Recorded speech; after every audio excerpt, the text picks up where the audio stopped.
Hello, Misty. How are you doing today? Good. How are you?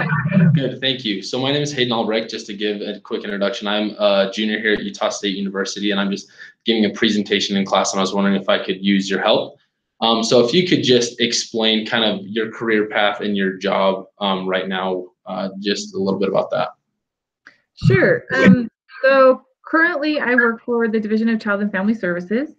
I have 20 years of experience here at the department, 18 of those years with child protection investigations.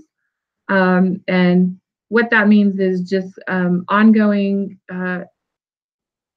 investigations on child abuse and neglect for children who are under the age of 18.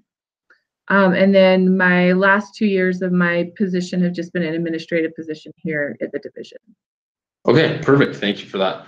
So I was just wondering if you could help my viewers and just the people I'm presenting to, if you could help them understand the law of reporting when it comes to clergymen here in Utah. Sure. So to begin with, there's a statute, the Utah Code, statute 62A-4A-403, which is the reporting requirements in the state of Utah. And what those requirements state is that, first of all, when an individual, and that's any individual, you do not have to be a professional to make a report. You do not have to be a therapist. You don't have to be a teacher, but any one person who sees abuse and neglect are mandated to report that. So you can report the abuse and neglect to a peace officer, a law officer, or the Division of Child and Family Services. Once there's an initial report of abuse or neglect, then the division shall immediately notify the appropriate local law enforcement agencies and start an investigation in regards to that report that was made.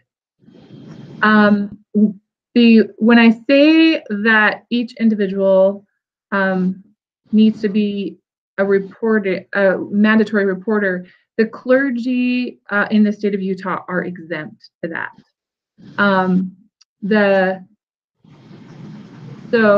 That subsection does not apply to a member of a clergy with regards to any confession made to the member of the clergy while functioning in the ministerial capacity of the member of the clergy and without the consent of the individual making the confession.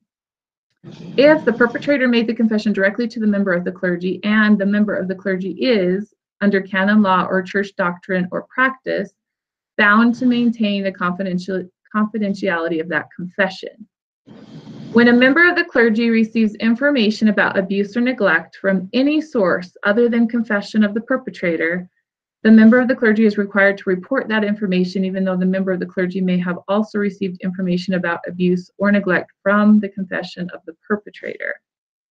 So, exempt of the reporting requirement for a member of the clergy does not exempt the member of the clergy from any other efforts required by law to prevent further abuse or neglect by the perpetrator.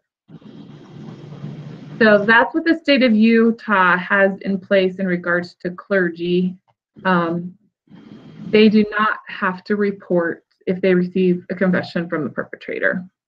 Okay, but if they were to receive a report from someone that was abused, then they would have to disclose that to law enforcement? Is that from what I understand? It says when a member of a clergy receives information about abuse or neglect from any source other than confession of the perpetrator. Oh, okay. So if they receive information from a third party that's not the perpetrator, they are required to report it.